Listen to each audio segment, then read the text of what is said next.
First on report. ശബരിമലയിലെ ജീവനക്കാരുടെ പണമിടപാടിൽ തന്ത്രിയുടെയും മേൽശാന്തിയുടെയും സഹായികളായി വന്ന ശാന്തിക്കാരെക്കുറിച്ചും അന്വേഷണം. നെയ്യഭിഷേകത്തിന് ഇവർ ഇടനില നിൽക്കുന്നുവെന്നാണ് ദേവസ്വം വിജിലൻസിന്റെ കണ്ടെത്തൽ. 27,910 രൂപ മുതൽ 1,38,000 രൂപ വരെയാണ് ദിവസ വേതനക്കാർ വീട്ടിലേക്ക് അയച്ചത്. 1.5 മാസത്തിനുള്ളിൽ 5 ജീവനക്കാർ ബന്ധുക്കൾക്ക് 5 ലക്ഷം രൂപ അയച്ചുവെന്നും കണ്ടെത്തൽ. അതും 1.5 മാസത്തിനുള്ളിൽ 5 ജീവനക്കാർ ബന്ധുക്കൾക്ക് 5 ലക്ഷം രൂപ അയക്കുക. ഇവരുടെ മുൻ വർഷങ്ങളിലെ ബാങ്ക് ഇടപാടുകളും പരിശോധിക്കും. ഹരിമോഹൻ ഉണ്ട് കൂടുതൽ വിവരങ്ങളുമായി. ഹരിമോഹൻ, മൊത്തത്തിൽ സന്നിധാനത്തുണ്ടായിരുന്നത് ഒരു വലിയ മാഫിയ സംഘമാണ് എന്നാണോ മനസ്സിലാക്കേണ്ടത്? അവിടെ ശരാശരി ഒരു തന്ത്രിയുടെ കീഴ്ശാന്തിക്കാരനായിട്ടോ പരികർമ്മിയായിട്ടോ വരുന്ന ആളുകളിന് ഒരു 30,000 രൂപ താഴേക്കല്ലേ ശമ്പളം ഉണ്ടാവൂ? ഒരു വർഷം മുഴുവൻ പണിയെടുത്താലും 12, 3, 36, 3 ലക്ഷം രൂപയെ കിട്ടത്തുള്ളൂ. അതിനിടയിലാണ് 1.5 മാസം കൊണ്ട് 5 ലക്ഷം രൂപ വീട്ടിലേക്ക് അയച്ചു കൊടുത്തിരിക്കുന്നത്. ഒരാൾ 1 ലക്ഷം രൂപയിലധികം അയച്ചു കൊടുത്തിട്ടുണ്ടെന്ന് പറയുന്നു. പോസ്റ്റ് ഓഫീസ് വഴി തന്നെ നടന്ന ഇടപാടുകൾ ഇത്രയും അധികമാണെങ്കിൽ മറ്റ് ഇടപാടുകൾ എത്രത്തോളം ആയിരിക്കുമെന്നത് വളരെ പ്രധാനപ്പെട്ട കാര്യമാണ്. തന്ത്രിയുടെയും പോറ്റിയുടെയും ഒക്കെ വേണ്ടപ്പെട്ടവരാണോ ഇങ്ങനെ പണമിടപാടുകൾ നടത്തിയിരിക്കുന്നത്? ദുരൂഹതയുണ്ട് അല്ലേ ഹരി? അരുൺ, തീർച്ചയായിട്ടും ദുരൂഹതയുണ്ട്. ആ ദുരൂഹത സംബന്ധിച്ചുകൊണ്ട് വിശദമായ അന്വേഷണം നടത്തണമെന്ന് ഇന്നലെ ഹൈക്കോടതി ദേവസ്വം ബോർഡിനും ദേവസ്വം വിജിലൻസിനും നിർദ്ദേശം നൽകിയിട്ടുണ്ട്. അത് സംബന്ധിച്ചുള്ള അന്വേഷണം ആരംഭിച്ചിട്ടുമുണ്ട്. അതിൽ ഏറ്റവും പ്രധാനപ്പെട്ട കാര്യം എന്ന് പറയുന്നത് ഈ മേൽശാന്തിയുടെയും തന്ത്രിയുടെയും ഒക്കെ തന്നെ സഹായികളായുള്ള ശാന്തിക്കാരെ നിയമിക്കുന്ന ഒരു സമയമുണ്ട്. അതായത് ഈ മണ്ഡലകാലത്താണ് ഈ നിയമനങ്ങളൊക്കെ നടക്കാറ്. ഇതിന് ദേവസ്വം ബോർഡിൽ നേരിട്ട് പങ്കില്ല.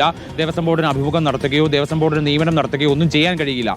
ഇതൊക്കെ മറ്റൊരു വഴിക്ക്, അല്ലെങ്കിൽ മേൽശാന്തിയുടെയും തന്ത്രിയുടെയും ഒക്കെ തന്നെ ശുപാർശകളിന്മേലാണ് ഈ നിയമനങ്ങളൊക്കെ തന്നെ നടക്കാറുള്ളത്. എല്ലാ കാലത്തും അങ്ങനെ തന്നെയാണ്. ദേവസ്വം ബോർഡിന് ഒരു തരത്തിലുള്ള ഇടപെടലും അതിൽ നടത്താൻ കഴിയില്ല. അങ്ങനെ എത്തിയ ആളുകളെ കുറിച്ചുള്ള അന്വേഷണമാണ് ഇപ്പോൾ ദേവസ്വം വിജിലൻസ് നടത്തുന്നത്. ഇവർ നെയ്യഭിഷേകത്തിനടക്കം മറ്റു വഴിപാടുകൾക്കടക്കം ഇടനിലക്കാരായി നിൽക്കുന്നുണ്ട്. അങ്ങനെയുള്ള പണം ഇവരിലേക്ക് ചെന്നെത്തുന്നുണ്ട് എന്നുള്ളതാണ് ദേവസ്വം വിജിലൻസിന്റെ കണ്ടെത്തൽ. ഇതിനോടകം തന്നെ ഈ പോസ്റ്റ് ഓഫീസ് വഴി മാത്രം ഈ മണ്ഡലകാലത്തിന് ശേഷം നടന്നിട്ടുള്ള ഒരു പണമിടപാട് എന്ന് പറയുന്നത് 14 ലക്ഷത്തോളം രൂപ വരും. ഇതിനകത്ത് തന്നെ ഒരു 3 മുതൽ 5 ലക്ഷം രൂപ വരെയുള്ളതിൽ വലിയ രീതിയിലുള്ള സംശയം നിലനിൽക്കുന്നുണ്ട്. 100-ലധികം ജീവനക്കാർ പണം ട്രാൻസ്ഫർ ചെയ്തിട്ടുണ്ട്, അല്ലെങ്കിൽ പണമിടപാട് നടത്തിയിട്ടുണ്ട്. ഇതിൽ എത്ര പേർ ആണ് അനധികൃതമായിട്ട് പണം അവിടുന്ന് സമ്പാദിച്ച് ബന്ധുക്കൾക്ക് അല്ലെങ്കിൽ സുഹൃത്തുക്കൾക്കൊക്കെ തന്നെ അയച്ചു നൽകിയത് എന്നുള്ളതിന്റെ അന്വേഷണം നടന്നുകൊണ്ടിരിക്കുകയാണ്. അതിൽ ഏറ്റവും പ്രധാനപ്പെട്ടതെന്ന് പറയുന്ന 64 ദിവസം മാത്രമാണ് ഈ ജീവനക്കാർ അവിടെ ഉണ്ടാവുക. അതായത് മണ്ഡലകാലത്ത് 42 ദിവസം, പിന്നീട് മകരവിളക്ക് കാലത്ത് ഒരു 22 ദിവസം, ഇങ്ങനെ ഉള്ള ഒരു കാലയളവാണ് ഇവർക്ക് ആകെ കൂടി അവിടെ ജോലിയുള്ളത്. എല്ലാം കൂടെ കൂട്ടി ഇവർക്ക് ലഭിക്കുന്ന പണം എന്ന് പറയുന്നത് 42,000 രൂപയാണ് ഒരാൾക്ക്. അതിൽ 2,000 രൂപ ആദ്യം തന്നെ അഡ്വാൻസ് ആയി നൽകും. പിന്നീടാണ് 40,000 രൂപ ഈ പോകുന്ന സമയത്ത് കൊടുക്കുക. പക്ഷെ പോകുന്ന സമയത്ത് കൊടുക്കുന്നത് പോലല്ല ഇവർ ഈ പണമിടപാട് നടത്തിയിരിക്കുന്നത്. അതായത് ഈ മണ്ഡലകാലം നടക്കുന്നതിനിടയ്ക്ക്, മകരവിളക്കിനൊക്കെ മുമ്പ് തന്നെ ഇവർ ഈ പണം വീട്ടുകാർക്കും സുഹൃത്തുക്കൾക്കും ഒക്കെ അയച്ചു നൽകാറുണ്ട്. ആ പണം എവിടെ നിന്നാണ് ഇവർ സമ്പാദിക്കുന്നത് എന്നടക്കമുള്ള വിശദമായ അന്വേഷണത്തിലാണ് ഇപ്പോൾ ദേവസ്വം വിജിലൻസ് എത്തി നിൽക്കുന്നത്. വളരെ വേഗത്തിൽ അന്വേഷണം പൂർത്തീകരിച്ച് ഹൈക്കോടതിയിൽ റിപ്പോർട്ട് സമർപ്പിക്കും. അരുൺ, താങ്ക് യു ഹരിയാണ് വിവരങ്ങൾ നൽകിയത്. ചുരുക്കത്തിൽ അവിടെ ഉണ്ടായിരുന്ന പലരും ഈ പണിയൊക്കെയാണ് അവിടെ എടുത്തുകൊണ്ടിരുന്നത്. ആടിയ ശിഷ്ടം നെയ്യ് എന്നൊക്കെ പറഞ്ഞിട്ട് അവിടെ വിൽപ്പനയ്ക്ക് വെച്ചിട്ടുണ്ടാവും. ആ പണമെല്ലാം പലരും പോക്കറ്റിലാക്കി എന്നുള്ളതാണ് നമ്മൾ മനസ്സിലാക്കാൻ സാധിക്കുന്നത്. അത് ബന്ധുക്കൾക്കൊക്കെ അയച്ചു കൊടുത്തു എന്നുള്ളതാണ്. ഇടപാടുകളിലെല്ലാം സുതാര്യത വേണം, അന്വേഷണം വേണം എന്നാണ് പറഞ്ഞിരിക്കുന്നത്.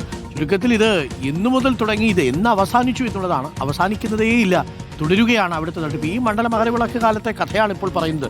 നേരത്തെയുള്ള ദേവസ്വം ബോർഡിന്റെ കാലത്തല്ല, ഇപ്പോഴുള്ള ദേവസ്വം ബോർഡിന്റെ കാലത്ത് അവിടെ ഉണ്ടായിരുന്ന ചില ജീവനക്കാർ ഈ സ്വർണ്ണക്കൊള്ള കത്തി നിൽക്കുന്ന സമയത്തും ഈ നെയ്യ് അഭിഷേക ഇടപാടുകളിലൊക്കെ പണം പറ്റി വീട്ടിലേക്ക് പൈസ അയച്ചിട്ടുണ്ടെന്നുള്ള വിവരമാണ് ലഭിക്കുന്നത്. പോസ്റ്റ് ഓഫീസ് വഴിയൊക്കെ അയച്ചു എന്നാണ് പറയുന്നത്. ഇവരുടെ ഒരു ധൈര്യം നോക്കണേ. ഇതൊക്കെ ഇപ്പോൾ പിടിക്കപ്പെട്ടിരിക്കുകയാണ്. എന്തായാലും പിടിക്കപ്പെട്ടാൽ, തെളിഞ്ഞാൽ കർശന നടപടി ഉണ്ടാവുമെന്ന കാര്യത്തിൽ തർക്കമില്ല.